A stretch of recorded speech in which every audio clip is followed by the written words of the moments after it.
Well, hello there, and welcome to That Fantasy American Football Podcast with myself, the Commish, and my two sun-kissed co-hosts, the Statman and the Fantasy Villain. How are you doing today, lads?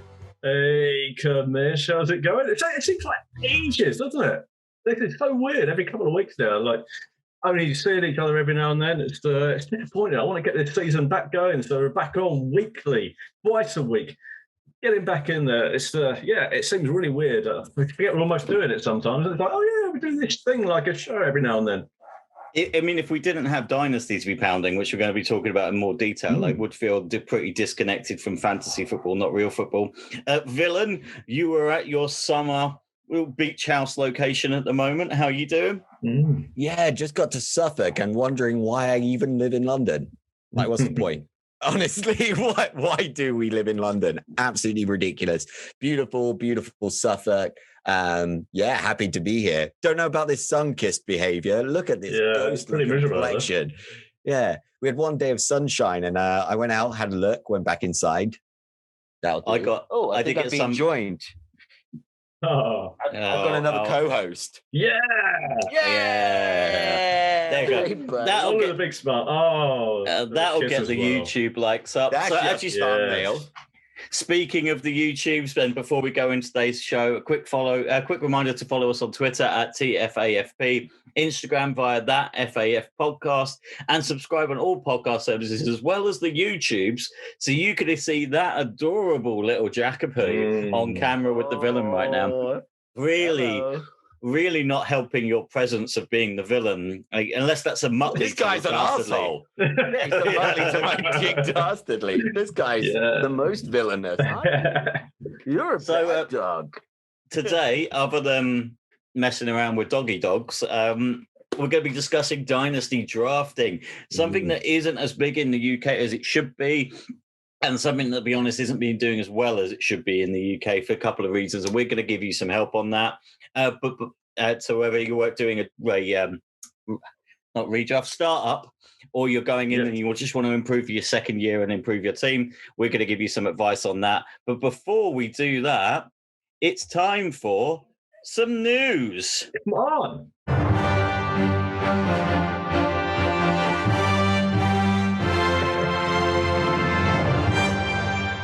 And the villain has left. He does not fancy being on for the news. No, he's not in the news. And I can see why.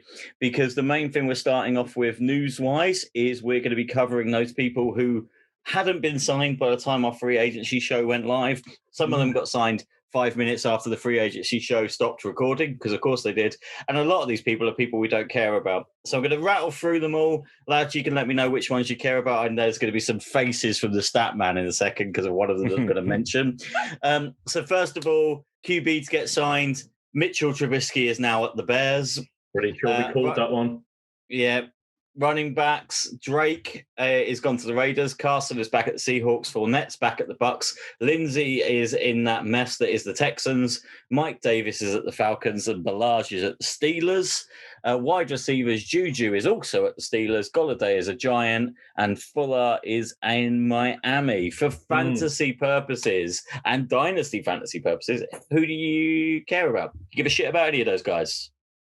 I think the only one that's interesting for me is Fuller going to Miami. I think the others don't really excite me. Golladay, maybe. We'll see how that helps Jones at all, if anything. I think Mitch, we called at the end of the last show, going to the Bills. That was something that we said made sense in going there, but doesn't affect anything for the price of fish.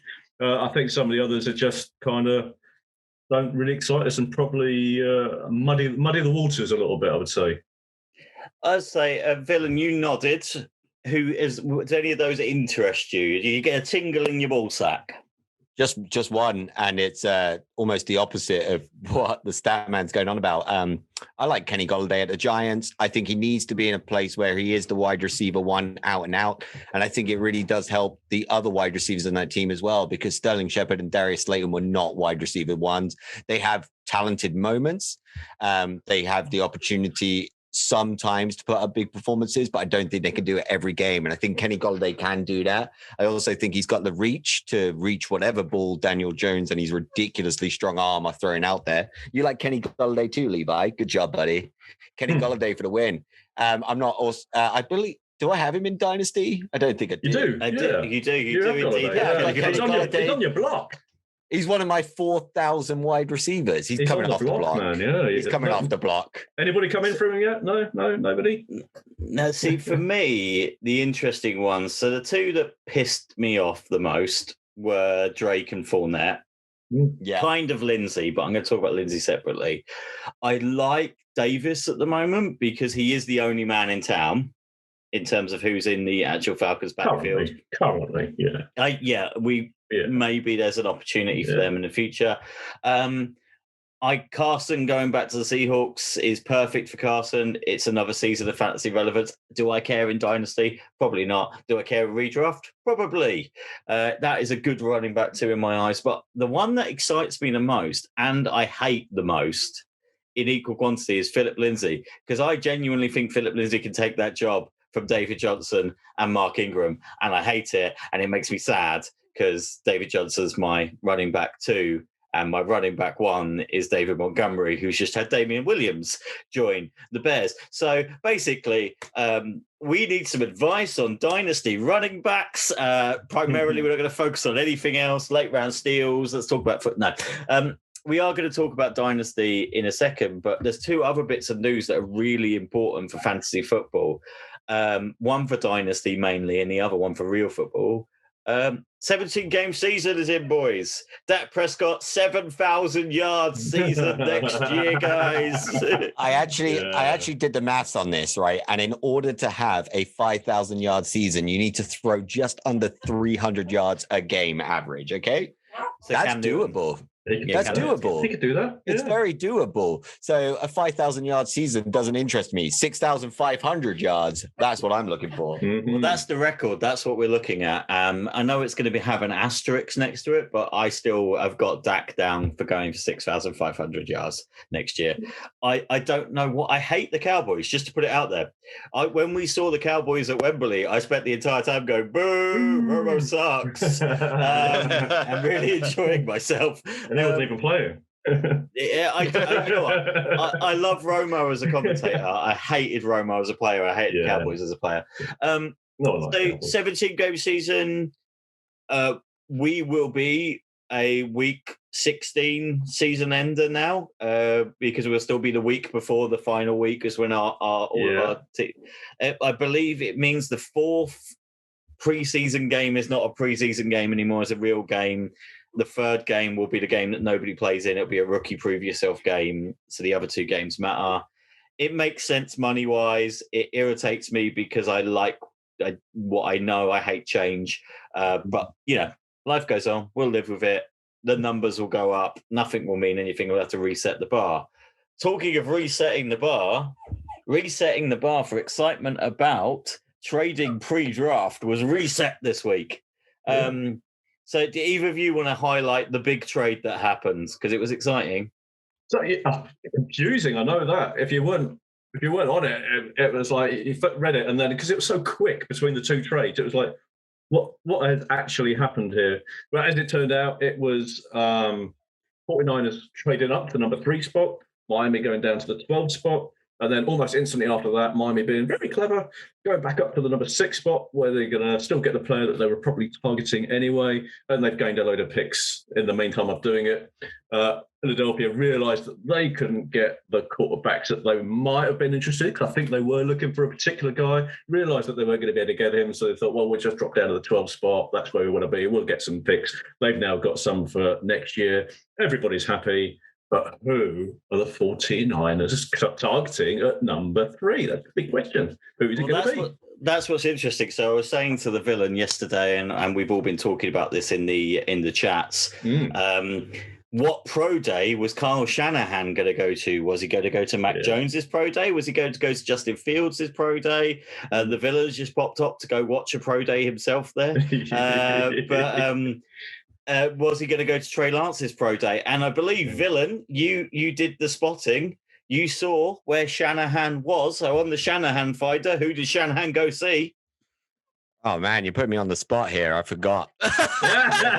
Mac Jones. He went to go see Mac Jones. He went to Mac Jones. Yeah. And the 49ers on the Mac Jones thing, it was Mac Jones, and remember, it was Mac Jones and Devonta Smith that were in this post. And the 49ers social media put a little sidey sign on the comments and then swiftly deleted said comment. Are the Niners going in for Devonta Smith and think that they won't get him unless they go to 3, or are they going for Mac Jones? Either way, it's crazy. Yeah. Neither of those things should happen. They should be going for Steve Young reincarnated in Trey Lance. That's who they should be going for. No, for me, it's Justin Fields. Justin Fields is the to me. No, Justin Fields should stay until the number 8 pick of the draft. For the Panthers. Thank you very much. Right, villain. But it does say a lot. We're going to talk about Dynasty in more detail in a second, but it says a lot about where the coaches go. So what's interesting is obviously Kyle Shanahan chose the one quarterback he was going to go see. I believe he also went to Zach Wilson's pro day, but I believe everybody went to Zach Wilson's pro day. Polynesian Player of the Year, which is Zach Wilson. Zach Wilson, Polynesian Player of the Year. He's like wicked white. he's a quarter Hawaiian, I believe. Sorry, Dylan. You can't just go around asking people why they're white. But yeah, so he went to go see that. I don't think he's going to get Zach Wilson unless the Jets go for Fields, but the Jets didn't go to Fields' pro day by the looks of it, at least not the coach. Salah wasn't there. Salah, I believe, was hanging with his boy in Alabama with the Shanahan, catching up, having some drinks, sharing some masks. I don't know what they were doing. Continuing the tradition of drafting terrible quarterbacks at the New York Jets. I think Darnold's great. Like, someone put out a little highlight reel of some absolutely insane throws Sam Darnold had thrown over the last season. And but they only show highlights of the good stuff. You don't get highlights of the crap stuff. There's not enough that out there as well. There's a time limit on how much footage you can put on YouTube, I think, and that's a 4-hour video. The lowlights of Sam Darnold. See, that's the thing for me when it comes to Darnold and the Jets, and the highlight you saw. That was the exact same throw that Zach Wilson threw, and everybody jizzed their pants, and he did it in a live game time scenario. So I don't. You know what? Teams are going to go crazy for quarterbacks. Doesn't matter. We'll see. I think every mock draft I have seen, I believe no one has an actual clue what's going to happen, apart from Trevor Lawrence will go number 1 overall. Yeah, and that's it. That's all anyone knows. So Miami traded the 3rd to the Niners. The Niners are going for a quarterback. Then they traded up to the 6th, which means to me they are going for one of 2 people. Penei Sewell or Jamar Chase. They're the 2. So I think Jamar Chase will end up at the Bengals because apparently Joe Burrow wants Jamar Chase at the Bengals. I think when they offer him Penei Sewell, but then they could take Mayfield or they could take. I think Pitts might be in play for Miami at that point as well. Pitts might be in play for the Bengals as well because they also so all around that area. I think. But Flores is from the Belichick coaching tree. He likes 2 tight end systems. He was there in 2010 to 2012 where they had Hernandez and Gronkowski. So if Brian Flores is like, I want Gesicki and Pitts, that sounds awesome for me, but not for dynasty football. Look at Pitts. Breaking news for Pitts. He's just run a 4.40 in his unofficial pro day. There you go. That's a fast tight end. Yeah, but did you know on my pro day I ran a 3:10? It was everyone at pro days can run very. Hey, very fast. Kamish, I went to the same university as you. There were no pro days for the whole 3 years. There was not a single professional day at that university.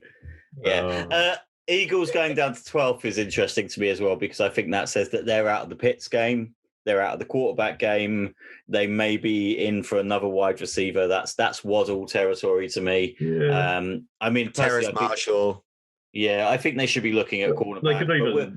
at that point, they might even be refocusing onto defense. He could be looking at Surtain or whatever down that end, couldn't they? Or what we actually have planned. We're going to do a bit of mock drafting in the future. We may even do. We may put our GM hats on and have a game of who's the best GM for the first couple of rounds. And what does it mean? Yeah, I mean, based on the PFF mock draft generator. Sorry, I forgot we were on camera. So PFF have got a mock draft generator. I've been doing it a couple of times. I did a draft as the Panthers and I got an A+. I did a draft as the Titans. I got a B- is the best I could do because I just love O-lineman so much. That's the entire draft. Mayfield is my number one right tackle prospect, and I'm the only person who cares about that. But these things only matter in Dynasty, if we're honest. If you look at all of the players that are coming into redraft, only about a quarter to a third of them are going to get drafted in redraft leagues.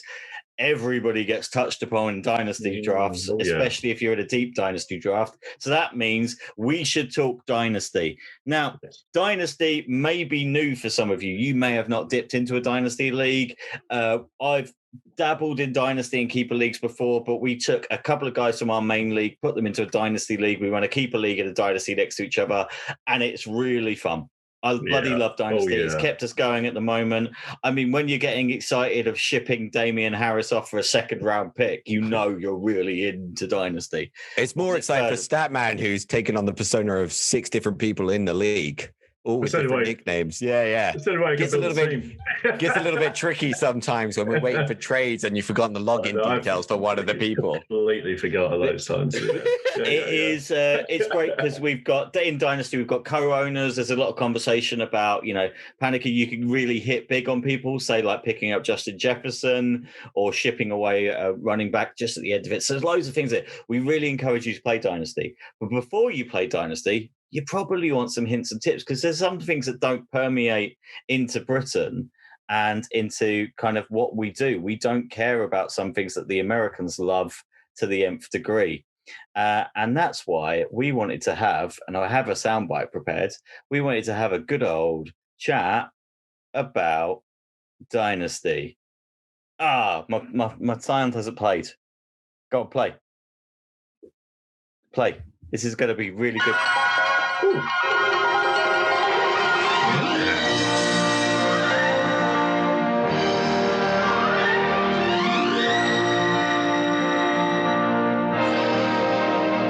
It's one for the older listeners. That ring a bell for anybody? Yeah, I was trying to pad out my shoulders, but there we go. It's the original Dynasty theme song because we're going back to basics with Dynasty. There's a tenuous link there. And I'm going to start, but everything that we're talking about today comes from our Dynasty 101 article, which is written by who I think is the most handsome of all of the hosts of this show. Talented, talented. I mean, just dynamic. Some people are saying. Got to make up for that tiny penis. But it's also worth noting that the stat man and his monstrous penis have put the Dynasty rankings up on the site live for you to have a good look at So this is post free agency, pre-draft Dynasty rankings are now live on the website. But what are our 6 tips when it comes to Dynasty and rookie drafts? And I'm going to go first because it's the one that I get the most nerdy about. It's the one that I get the most excited about. And it's the one that's the most frustrating if you live in the UK and you play against Americans. And that is knowing your college teams. Now, 4 years ago, I'm big football fans, both of you. How deep into college football were you? Be honest. Shallow. The shallow end. Probably not even paddling depth. I'll be honest, I only really touched upon the playoff teams. I had a good understanding of probably like Michigan, Notre Dame, but mainly like you're looking at Bama, you're looking at LSU, you're looking at Clemson, the teams where players come from. Yes. Big Clemson fan. Big Clemson fan. Facts. Yes, all about that orange. So But the more I got into Dynasty, and even the more I got into fantasy football, the more I started to get into college teams and understand a bit of team quality. So over the last 10 years, I'm going to put this to you guys. Who do you think are out and out the best college football teams in terms of results? So we're going for let's go for the last 6 years. What do you think? Bama's got to be up there, isn't it? Roll Tide. Yeah. Yep. Villain. Ohio State. Yeah. No, interestingly enough, Ohio State, they're one of the top few, but the two best teams are Bama and Clemson. Yeah. Clemson. So out of the last 6 years, they're the only two teams to go to the college football playoffs each time in the last 6 years. Bama are a phenomenal team, one of the greatest coaches in football history in Nick Saban. Does that translate to success on the field? That's the next thing we need to talk about. But you're looking at the things you need to know about. There are over 130 college football teams. That's a lot of people to keep track of. But that's why you need to be aware of who the big ones are, who the big teams are, who the big groups are. So there are 130 college teams that play across multiple divisions, but there are 6 you want to focus on. These are the Big Ten, the Pac-12, the SEC, the ACC, the Big 12, and the Big East. They supply 60% of all NFL players. But I also want to give a big shout out to Notre Dame and the Fighting Irish. This old man, giggity. Because they aren't in any of these divisions, because they've got their own TV station and they play whoever they want because they get the numbers. That is some big old cojones. So out of those 8 divisions, we've noticed 6 divisions, we've noticed some big names. Bama, Clemson. You're right there, Villain. Ohio State are a big team. Oklahoma, Notre Dame. They're the big teams that kind of always feature in there. But you also have big years for big teams. Best 2 quarterbacks last year. Do you know what colleges they came from? Last year. So not this year, the previous year. We're talking 2019. Talking 2020. I'm giving you a softball, nice easy one. 2020. Best quarterback. With Trevor Lawrence. Dakota Clemson. State. No, okay. So the best quarterbacks last year were Joe Burrow and Justin Herbert. 2019. Oh, you mean the year before? 2019. So That's what I said, not last year. 2019. Yeah. 2020 draft was last year. Right. Justin Herbert. LSU and Oregon. I was talking about the season. Right. Okay. So LSU. Right. LSU, Oregon State. Okay. So that LSU team not only produced Justin Joe Burrow, who else came from that LSU team? Oh, loads. Jamar Chase. Who else came from that? CEH came from it. Justin Jefferson. Yeah. Justin Jefferson, rookie of the year potential. So you look at teams and you have to get into college football. You have to know college football teams. And you look at everybody who came from that LSU team and you think they're all going to be phenomenal. It's not always true, though. And this is a bit of a rant from me for one reason only. Is it because you love Thaddeus Moss? Yeah, I was going to say, Statman, how's Thaddeus Moss doing on your taxi?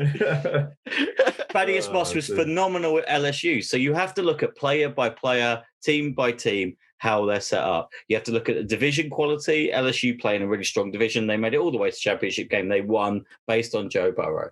Bama playing a really good division, have a really good team quality. They win. Do they generate great footballers? Anyone want to name me the best player to come out of Alabama for fantasy football within the last 5 years? It's a really easy one. Man. Is it Derrick Henry?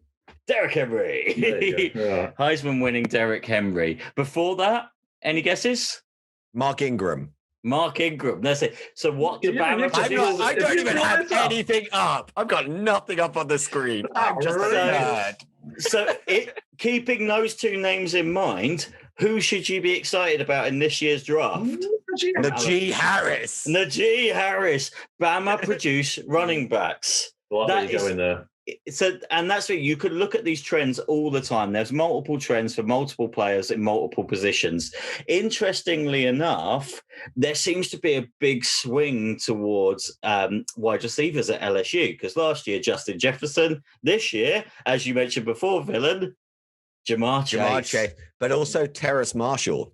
Terrace Marshall, great players. They're so not all three of them play for LSU at the same time. That's what's freaking terrifying. That's how they won a championship. Yeah, and that's actually they're the second. They're looking like they're going to be the next Clemson, because Clemson turned out some of the best wide receiver classes of recent times. Two Hunter people. Renfro. Yeah, I knew you were going to go there, but Hunter Renfro and Hunter Renfro and Adam Humphries both came from Clemson. They were all, actually, you think about it, kind of archetypal, the same players, apart from Humphries has got Gunfries. And then you look at DeAndre Hopkins, Mike Williams, Sammy Watkins. They all came from Clemson. T. Higgins, Clemson. Go tight end wise, Iowa, Port Out, George Kittle, TJ Hawkinson, and Noah Fant. I believe they're all Iowa. Yeah, that is Iowa State specifically.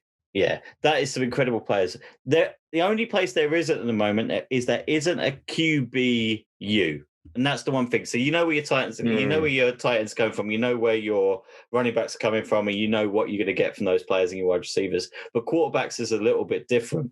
Because I'd argue that if you are looking for one, it's Ohio State and Oklahoma. Yeah, Baker Mayfield, Kyler Murray, Jalen Hurts all came from Oklahoma. And next year, Spencer Rattler. He's going to be a player. Yeah. But it's interesting. If you look at, there are two things that I say, and this is, I'm going to shut up talking about college football, but the main thing there's two things I want to finish off. One, be wary of college players with a lot of mileage on them who come into the league. This is why Statman, you weren't too keen on Jonathan Taylor last year, because he was already coming in with 5 million miles on the clock. It's also, look at Saquon Barkley, who's coming in with a huge amount of miles on him, some of the best season there. Also be wary of small court school players with big numbers. The one that always comes to mind to me is Melvin Gordon and Memphis. But also dive into the highlight reel world. There's nothing more genuinely joyous than watching Antonio Gibson's highlight reel. Or Rondale Moore. Rondale Moore's highlight reel. Kenny Gainwell's highlight reel is jism-inducing. It's so good. But you can find it. Sage Barat, great player. If you just look at his highlight reel, is great. Looking at Tutu Atwell's highlight reel, there are literally highlight reels for everybody for the age that we live in. So you can go down, have a look at the players that you just like the name of. Who doesn't love the name Chubba Hubbard? Come on, guys. Yeah. Chubba Hubbard and Tutu Atwell in the second round. Yes, please. But that's it. I'm encouraging everybody. Go onto YouTube. Maybe you're on YouTube now. If you are, click the bell and subscribe. But go find some highlight reels. Go find just find some people whose names you like. Go check them out. The NFL are hosting all of the pro days at the moment, but that doesn't show you as much of what they could do in pads. That's why I'm less keen on Trey Lance than the villain is, because he's only played like 7 games. But find those 7 great games. Have a look at what they did in college. Have a look at how good that college team is. And you know what? Just for the fun of it, pick a college team to latch yourself onto. For the last 6 years, I've been rolling tide with Alabama. I can't think why. I should be chasing glory somewhere in my supporting leadership. But yeah, take a look, get into college football, get into the college teams, understand the divisions, and get into those highlight tapes. I'm going to shut up now and chuck it over to you, Villain, to talk about something probably more important than the teams themselves, maybe the players. Yeah, so I'm going to talk about what you look for in a player. So we're talking about knowing your players. So we're going to talk about key stats, we're going to talk about the traits, and we're going to talk about talents per position.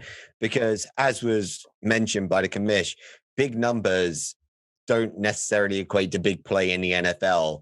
And there's a few occasions where it's a given. And Derrick Henry is a great example of that. His numbers, isn't he the only person that surpassed 1,000 yards per season every year since high school? Yeah, he's been running over people since he was 13. Yeah, and you know what? I've just seen his off-season videos. He looks stronger. Yeah, he's terrifying. So Godzilla. He was doing push-ups on an elastic band with a chain around his neck that is used to like tie down jets. And he was doing. And his feet were on a Swiss ball. Yeah, I can't do a push-up. Aren't you sitting on a Swiss ball? Yeah, I'm not doing a push-up on it, though, am I? Do it. All right, let's go. This is the content people want to see. So the things that I think you should really look for, and this goes back, it does delve into the teams, is you're looking at the numbers from wide receivers on the whole. So if there's a wide receiver on a team who's putting up absolutely insane numbers, but then everyone else on the team is wide receiver wise, then it may not necessarily be that player. It's the system. And I think a good example of this is Bama. You can feel quite confident drafting a player that's been a wide receiver at Bama, but you have no confidence in their quarterback because the system is rattle the ball off to as many options as possible. So that quarterback's numbers are going to look rattling it off. Passing here, passing there, little underhand pass, little reach around pass. So Bama's a great example this year. You are excited for someone like Devonta Smith, who puts up absolutely crazy numbers. You're excited for Najee Harris, who was also a pass-catching running back. But Mac Jones doesn't excite me, even though his numbers are there, because he just had so much talent on the other end of the ball that it's inevitable that he was going to get the numbers. Whereas with Clemson, this year, I wasn't excited by any of their wide receivers. Last year, apart from T. Higgins. Apart from T. Higgins, I still want Trevor Lawrence because I saw the numbers he put up without the quality on the other end of the ball.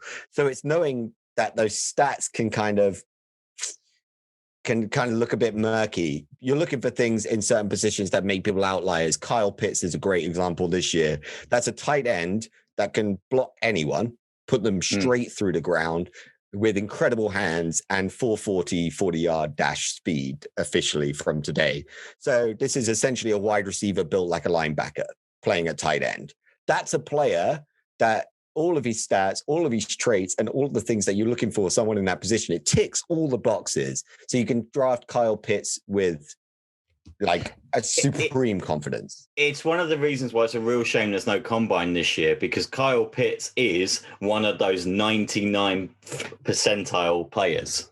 You don't see many of them. He would literally destroy everyone on that platform. His traits, he could go to any team that isn't the San Francisco 49ers or if he goes to the Pats, I will be furious. But he could go to any team apart from those two teams and probably walk in and take the job. Yeah. Maybe not the Bucs. And the Chiefs.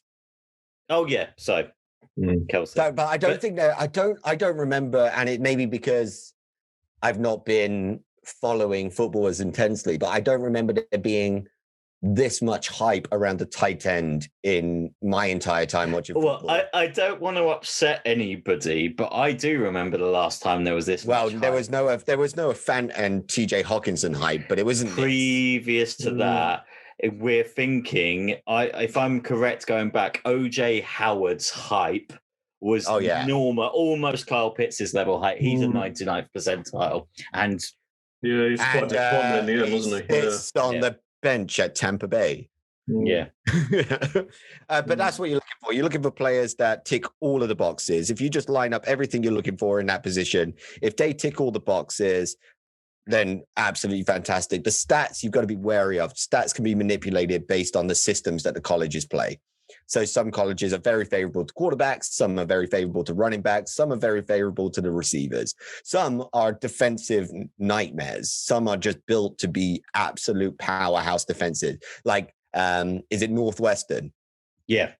Northwestern produces defenders, produces defensive, it produces O-linemen as well, like crazy. It just produces big players. I don't know what they're feeding up there, but you can't get excited about the fact if they win games, if they have a winning season, you can't get excited about their offensive pieces so much because you know that system is built on their defense and their O-line. It's murky numbers, you know? It's like Miami. You don't get excited about Miami's offensive pieces because they're cornerbacks. Oh, they just do the best cornerbacks in the world come from Miami. And that's since Miami Deion Sanders onwards. Yeah, literally just churning them out. So yeah, you're right. It's position. The other thing, I'm wearing my Titans shirt today. Be wary of the attitude of your draft picks, because you may end up trading them to the Miami Dolphins after never playing them because they just turned out to be arseholes. Where he is, did he get dropped by the Dolphins already? Yeah, he's been cut, and then deleted his Instagram. So who knows where he is? Out the league.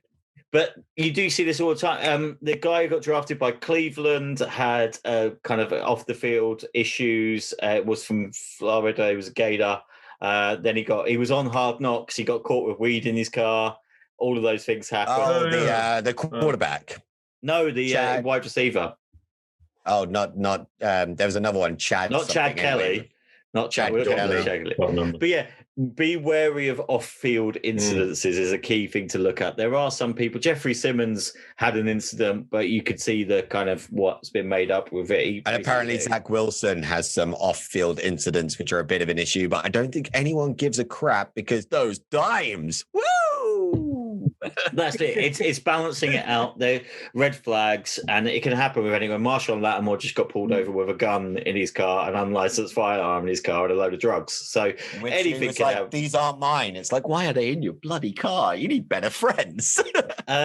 So yeah, but yeah, look at the players and find. And one of the things that I haven't got down on anything, find someone you like. And put your eggs in that basket. There's nothing quite like being on the Justin Jefferson and T. Higgins train. Woo woo! Yeah, come on. I'm not gonna lie. I'm fully on this Rondale Moore train. I absolutely love him. 5'7". Beast. give it 31 days, and I will be on the Tutu Atwell train. Heavy. What a name, Statman. What do you look for when it comes to Dynasty 101? What are your top tips? This is the one I love. This is age old. This is opportunity versus talent. So this is what we're looking at. It really is important for Dynasty. It's important for redraft, really important for Dynasty as well. And there's not really a right answer. What I would say is, for my personal preference, I lean towards opportunity more than talent. And this is really why. When it comes to opportunity, you can. There's two things for Dynasty. Opportunity gives something that villain loves: instant gratification. The opportunity is there. You can get results.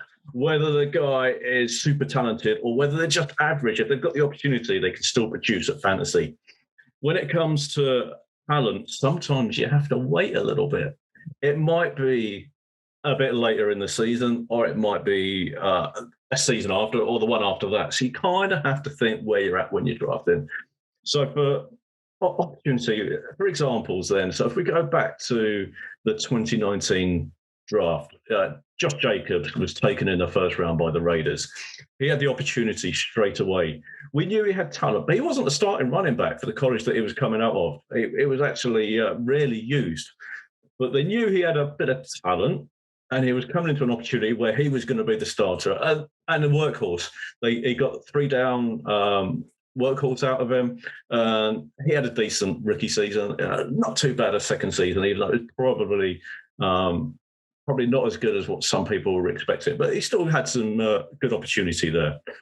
You then look at the running backs that came out last year. So names like Cam Akers, Jacob Dobbins, you had Swift, CEH. So all those running backs coming out, it was dreadful for fantasy. The only one that came in we thought had opportunity to really do anything, where there wasn't a committee kind of thing there or other talented running backs, was CEH. There was nobody else really there. Once Damien Williams had opted out, he was going to be the man. The only thing that people forgot about when they went from mad for him and started drafting him in the first round was the fact that the Chiefs don't actually run the ball. They throw it all the time. So although you think he might have had opportunities as the running back, it really wasn't there. You look at Jonathan Taylor coming in. He had to compete with Mack. It was going to be a job share. Cam Akers had Henderson in there. He had Brown in there. It was going to be a three running back committee. Swift had to share time with AP. J.K. Dobbins was in a share with Lamar Jackson, who is the quarterback who runs it more than any other running back. You had Mark Ingram in there. So all those guys were going into a dreadful situation. So it's awful. When you look at that from a fantasy point of view, you kind of want to see that opportunity there where he can get that instant hit. Whereas you see some of the guys like Taylor, like Akers, like Swift and Dobbins all came through at the end of the season where actually the talent is what started to show. And then you get the benefit of it. When you think about Dynasty is the fact that your team and your players are there for 2 to 3 years. That's what you want to aim for, a sort of 3-year player that you can use something with. And those ones with the talent will come through. But if you want that villain instant gratification, then that's where the opportunity comes in.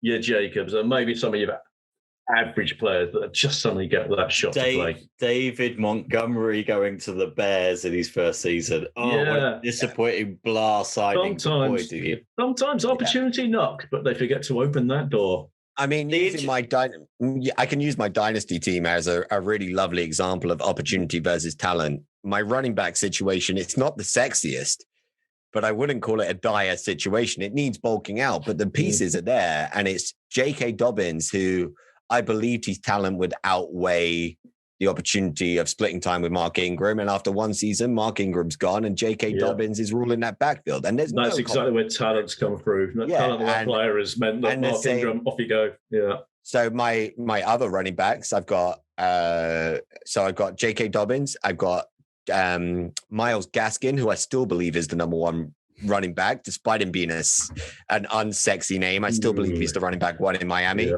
And then I've got Sony Michel, who still has every opportunity to be the running back one in New England. Maybe. It doesn't make any sense. It's talent versus opportunity. I wasn't excited about any of these players being in my team. And I feel the same way this year going into the draft. Also, luckily, my girlfriend also enjoys instant gratification. You're welcome. Been holding on to that one. Yeah, speedster, pow pow. But it's completely accurate. I mean, like, there's a really good example is I thought Jordan Love was a sensational college quarterback, and he will never play a game in the NFL. Eventually, he'll get there eventually. Yeah, I'm surprised nobody has tried to trade for Jordan Love. That surprises me. My two examples on this side, I would always go for talent outstripping opportunity. Antonio Gibson proving he's the most electric player in running back. Didn't do much at college, just had a really good highlight reel. Beat his way up, 4 players to get himself to be the running back one. JD McKissick and Bryce Love. Was it Bryce? Was it also Chris Thompson, or was that Jacksonville? No, he's already gone. Chris Johnson. Yeah. But that takes me to the other one. Talking about making the most of opportunity, undrafted rookie free agent James Robinson makes the most of his opportunity and rolls forward. I still have him down as being a one-season wonder, by the way, guys. And that's not just because I can't get when they draft a new running back. But opportunity will always trump talent in the short term. But if you're playing the long game, as the stat man is, having a couple of tasty little talented players tucked away, like a Tyler Johnson, for example, or a Michael Pittman Jr., or all of those players that eventually will be the one, that can mean a lot to your team. But it doesn't mean a lot to your team if you don't know your NFL teams. And that brings me to my final tip before I pass it on to the boys to finish up theirs. You have to know the system. There is no point getting excited about the next wide receiver that the Seattle Seahawks draft. There is no point getting excited about the next 49ers running back that they draft. There is absolutely no point getting excited about those areas because the 49ers are notoriously a running back by committee to the nth degree, and the Seahawks have said they only want to pass the ball once a game. As a DK Metcalf owner, that hurts me deeply. But you know what you can get excited about? When the Cowboys decide to draft CD Lamb and have 3 wide receivers going. Hot damn, 7,824 yards for Dak Prescott this year. How many are going to Blake Jarwin? Just on a out of interest. Ask him for a friend. The 724 are all Blake Jarwin. Yeah. Wow, I'm into it. Let's do it. You can get excited if the Green Bay Packers, for the first time ever, decide to take a wide receiver in the first 2 rounds. Because who's going to be the 2 to Devontae Adams? That's got some production there. You can get excited about the running back that gets drafted to the Falcons. because Mike Davis is there. So you're knowing what the situation is like. What are they walking into? What's the coaching structure like? I am rock hard for the running back that goes into the Falcons because of Arthur Smith. I'm semi-hard for Hayden Hurst because of Arthur Smith. But that's who you get excited Hard on Hurst. Yeah, that's him. There must be some other things. Are there any teams that you're excited about? Potentially the right player finding the right team. Tight end. Kyle Pitts goes to the Bengals. Oh, Kyle Pitts goes to the Panthers. Sploosh. That's what. I think there are opportunities. I'm excited about whatever first round wide receiver goes to the Eagles. I think they're in full rebuild mode. I like the wide receiver situation in the Eagles, to be fair. I think Travis Fulgham is great. Greg Ward, fantastic. JJ Arcega-Whiteside, I think he was great in college and needs the opportunity. But I think ignoring Jalen Reagor, the first round draft. Oh, and Jalen Reagor. Sorry, I almost left out. But Jalen Reagor as well. I'm excited about it. However, I think there is the opportunity for an absolutely elite talent to come into the Eagles and take the job. And I think it's going to be wonderful because I believe Jalen Hurts is the greatest quarterback to ever play football. Wow, statement. I'd like to see you can trade him away now. I think the Bills just set the price right for you. I'd like to see Harris go to somewhere like Pittsburgh. Pittsburgh need that power running back that can do it all. They need to fix their O-line to go with it. Otherwise, you're going to have someone that's just going to be smashed up in the backfield before they get going. But I think there's an opportunity there for Harris. I'd hate to see the running backs go into another committee, turning up at the Bucs, at the Seahawks, and all those places where they've just got a bunch of mediocre running backs. That's all timeshare. That's horrible to see. You just want them to go to the opportunities where there's actually a shot for them playing. Jets have got a slot, haven't they, that you could get someone going. There's some good places. I would say the Patriots do. I would say the Patriots could do with a running back. I need Damian Harris. I really want it to be Damian Harris. Yeah, I need it to be Damian Harris. You need it to be Damian Harris. And I think the Jacksonville Jaguars, although they do have James Robinson, could really do with a running back as well. The Bills could do with another one because it's just not working Devin out. Singletary's shit. Yeah, exactly. They're just not working out. Yeah. Bills, Dolphins, Steelers, Falcons, Jags. 5 teams that could all take. I don't know about the Dolphins. Got a bit of a committee already. They've got Myles Gaskin. The Dolphins need. They got Brown as well. So they've got a bit of a committee going on. The Dolphins need a number one. Right? The Dolphins need to do what the Colts did and just bring in somebody who's big, in my opinion. Someone a bit better. Yeah. I think the one thing we could all agree on is we don't want anyone to go to the Texans. Not anymore. No. I don't want the Texans to exist. No more. They make me feel dirty just thinking about them, and not because I've got a mystery fluid on my stomach. It's okay. You can just work around it. Just move it if you like. Oh no. So yeah, there are situations. Oh, the villain has just died from that situation. My laptop was not happy with me talking smack about Deshaun Watson. He was like, but you love Deshaun Watson. So that's the one thing. It's great massages.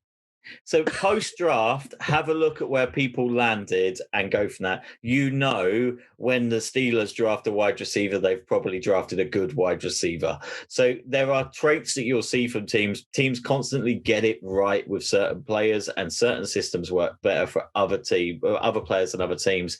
And some people may just have a gap in their roster. They may have a quarterback who's ready to explode. I'm really excited to see what wide receiver 2 ends up at the Chargers for Justin Herbert, for example. There are loads of opportunities out there. That I think if the Chargers could move up and get Pitts, that's all that's happening. It's just a big old Herbert-y jizzle explosion. But to understand what you're getting from people and actually moving forward for Dynasty, once you have your team built, what's the most important thing, Statman? Value of player. Understand your value. What's the guy worth when you're doing your startup? So let's think about veterans to start with when you're doing it. And the first thing that comes to mind is how long are we going to keep these players for? And when we're talking dynasty, it is that 2 to 3 years. They're going to get to a certain point, they're going to fall off the cliff, and they're going to be absolutely no use to you, and then they're just going to clog up your roster. Nobody else wants them. And then you think, oh, I can't really play them, but I don't really want to drop them because I spent so much on them and I don't want them to go. So you've got to time it right to get it to the peak. And they always say it's better to trade the guy early or cut bait with him early, get some value for him before it's too late. Okay. The likes of someone like Kelsey at the moment is probably a good example. He has been the number one tight end for the last 5 years. Prior to that, he's been a top 10 tight end for another 2-3 years before that. He's a fantastic tight end. He's now 31, I think. I would say now's the year. If you were going to get that value for him, then get rid and see how much you can get for him. So there's probably still another 2 to 3 years, probably a decent value out of that tight end, I would say. Yeah, if you look at Jared Cook, you could probably get 6 years. Yeah, you could maybe, but you just don't know. But he's at that number one. He's at the top of the value for a number one player like that. You're looking at getting at least 1, maybe 2 first-round picks and some good compensation or other decent players. So I'd be looking at that. But for startup, that's what you need to think about as you're going through the startup. You're laughing at him bouncing. I can't not. It's just like this. It's really hard to sit still on it. It's easy to bounce. We're trying to discuss serious value issues here and help people, villain, and you are just bopping along as you go.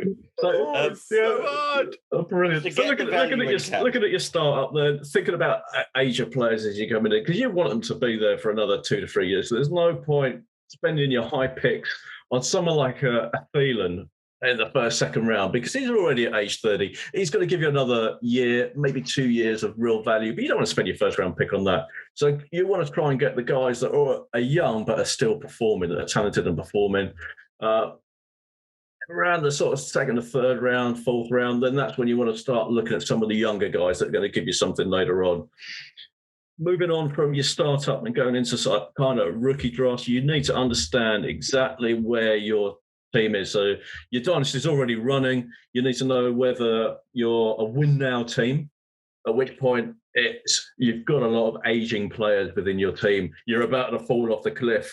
This is your chance to win the championship. So you just want to plug in some instant gratification from the villain just to take your team to the championship. Hold on. That sounds like a little card you'd find in a phone box, doesn't it? That's what I saw it. Hold on, I got a phone call coming through. Deshaun, you're going to have to wait. So that's the big. So when you're talking about the instant gratification, that doesn't have to be in the draft. That could be trading around your first round draft pick. Anything to 30.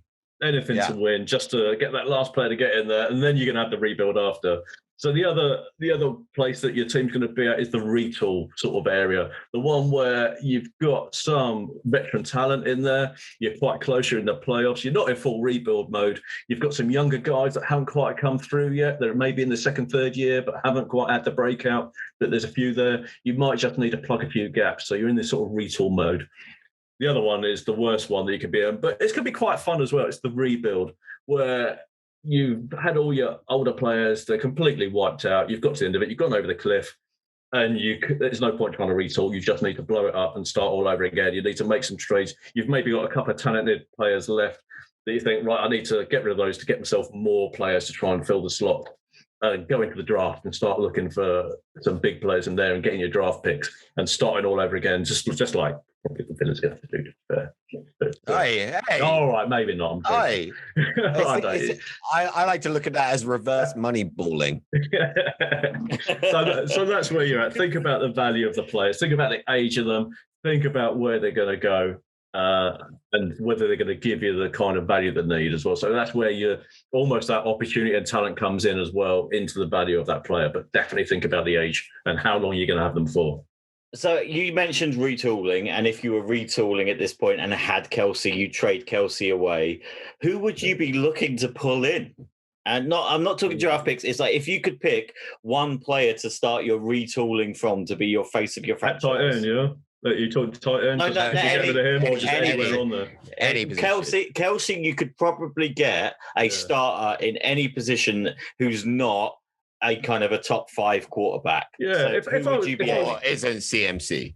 If I was trading him away, I'd be looking for a first-round pick, in which case I could use that on a great player in this draft. Already you're looking, let's say it's a one quarterback league, so you're not really looking at quarterback in that draft early on. If you get an early first-round pick, I'd be looking at your sort of Najee Harris, Etienne, receivers, Devonta Smith or Jamar Chase, something in that sort of region. You want first-round pick for that. But I would also expect another player in, and if I'm trading them away, I'll be looking at the likes of Justin Jefferson.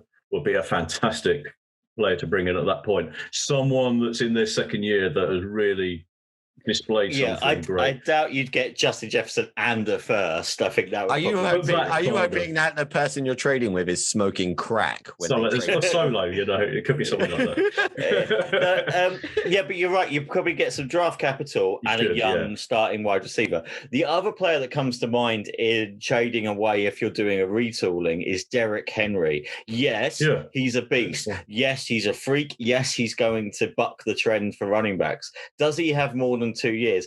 I think you could potentially get Derrick Henry for a T. Higgins and a late first, early seconds, and maybe even more.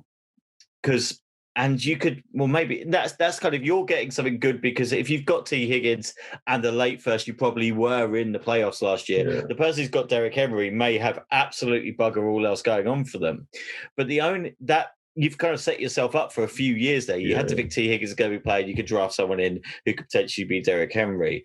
But it does it value-wise. Young wide receivers have got about 5 years on them if they're great. And Patrick Mahomes has got 10 years on him. That's literally all I could commit to as kind of a long-term player. So I do think knowing the value of your players. Running backs is a frigging revolving door. Yeah, don't last long. That's the one. They really don't last long. David Montgomery, David Johnson, Damian Harris, Damian Williams, Tariq Cohen. I would just like to. I'd like to take this opportunity to rub the commissioner's smug face in that David Montgomery trade that we did. It worked last year. You were pretty proud of that. Pretty into that trade, weren't you? It worked last year. At least I've got Damian Williams there for one, and Tariq Cohen. I've got the entire Bears backfield. Sometimes it just doesn't work out for you. Wow, you have the Bears backfield. The whole of it. Yeah. That's gross. I didn't start with the Bears backfield. As someone did point out, you've got the starter. Good job. Yes. Whichever one it is. And the handcuff. Yeah, and the handcuffs. Yeah. It's okay when you're sitting on, I genuinely think, the best wide receiving core I could possibly have in Dynasty. Amari Cooper, Very Justin good. Jefferson, T. Higgins, DK Metcalf, DJ Chuck. Not bad. Oh, Mr. Fluid. Yeah. Villain, do you want to give us the final Dynasty tip? Yeah, so the final... Just the tip. Oh, solo petita. Knowing the contract situation of the players. So if you are doing a startup or a redraft or your dynasty redraft, dynasty draft, whatever. Rookie draft. There we go. If you are doing either of those things, you need to look at the contract situation of players that you're going in for. Patrick Mahomes is a great example. If you are doing a startup league, drafting Patrick Mahomes makes sense because he has 9 years left on his contract. That the Chiefs want Pat Mahomes, and if anyone else wants him because he starts to dip off somehow, but I'm sure it's just a fortune. I'm sure it's just a small contract. It's not like it's $500 million or anything. Yeah, $500 million. So someone like that, absolutely go in for it. And then you got to look at the situations of the third year, fourth year players, the guys that are coming out of their rookie deals. Are they being offered big money? And this may sound weird, but I would be wary of that big money because look how it's blown up sometimes. Todd Gurley, end of his contract, absolutely made bank. Then they realized his knees that have been weak since college are very, very weak. So be wary of those big money deals. Michael Thomas got paid just before last season. Mm-hmm. Yep, absolutely. Stinking last year, and another one of those players that I would have used an example of to trade away for picks in Dynasty, but I don't think you'll get any after last year's performance, and the quarterback situation going on at the Saints right now doesn't getting better with Jameis Winston. It's still murky though. It's still murky. It's not great. So be wary of those going in. Be wary of the big contracts that players have had to really, really fight for as well. Because if they've had to really, really fight for it, then they've got to really, really prove it. And if they don't prove it, it's going to blow up in your face, their face, everyone's face. So just be really, really careful of the big money you're throwing away. The players I like to go for are the ones on prove it deals. Yeah. So if you get a third or fourth year player and you're doing a startup dynasty league and you've got a player like, I think the only player I can think of as an example this year is Kenyon Drake. So Kenyon Drake, Juju Smith-Schuster on a 1 year prove it deal, basically. Look for those players because they're either looking to make big, big money at the team they're currently on or go and make even bigger money at another team that wants to prize them away. So if Juju has an incredible season this year, and you decide to start a rookie a dynasty this year, keep an eye on him because he still has the opportunity. He still has Big Ben. He's the most known target to Big Ben on that team. And he's also the player that's going to be the most versatile out of the three wide receivers. Deontay Johnson and Chase Claypool are deep threats. Juju plays better in the slot, but can also play deep. And he's got the yards. He's got one of the highest yards after carry numbers. He's also about 14 years old, I believe. He's so much younger. Him and Kenny, he's about 23 still, isn't he? Yeah. 22 or 23. Him and Kenny Golladay, I think there's 4 years difference between them, and they were both going into their first free agency this year. Yeah, I think like you say, some of the other ones to look at is the sort of player in the last year of their contract, someone like a Corey Davis that has done nothing for the whole time.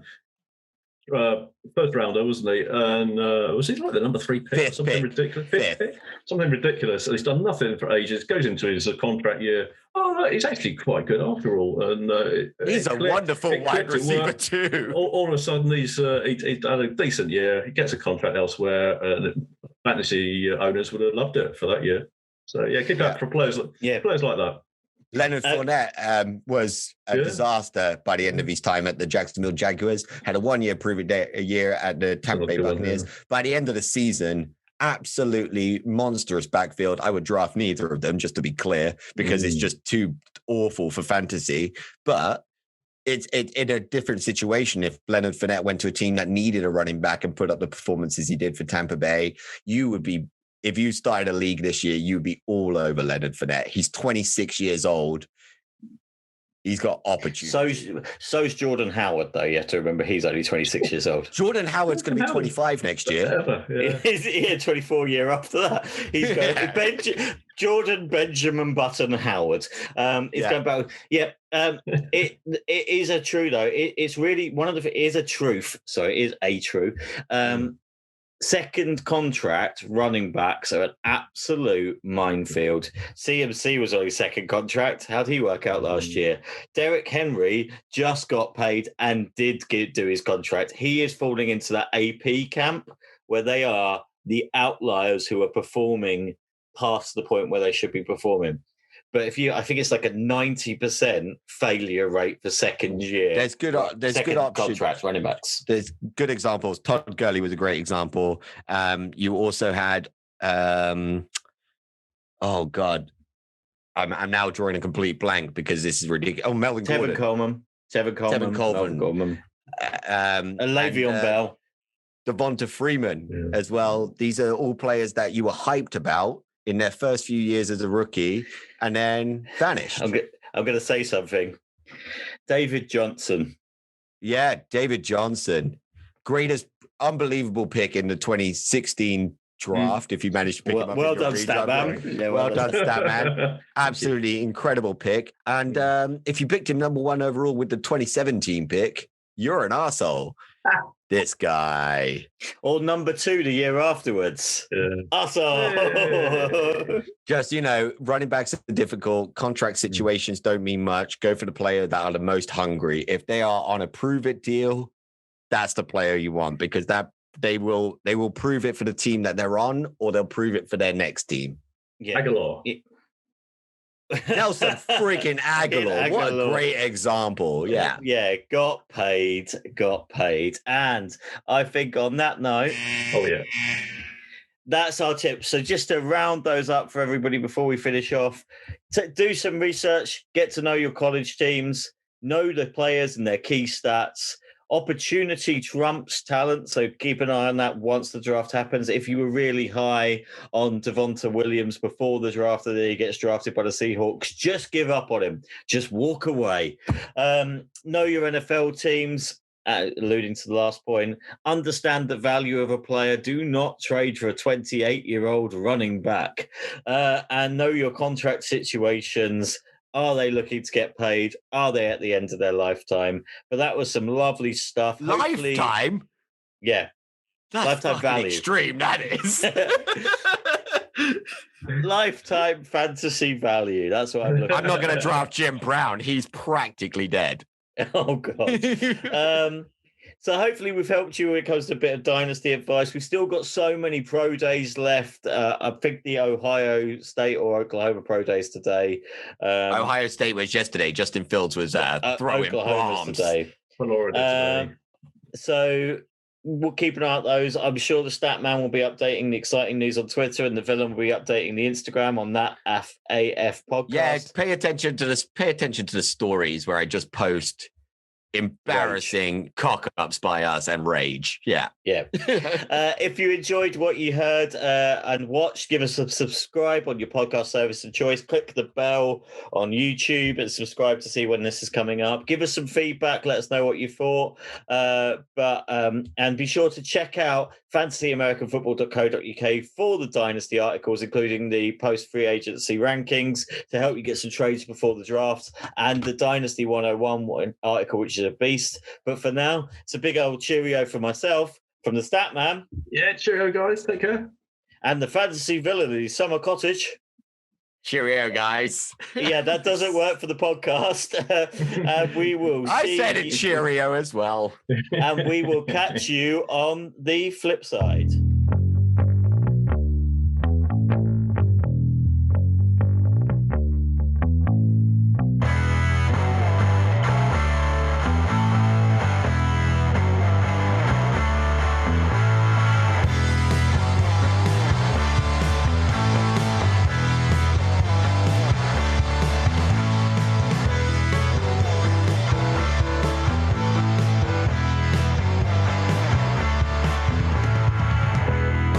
I got to get one of these bouncy ones. This is excellent.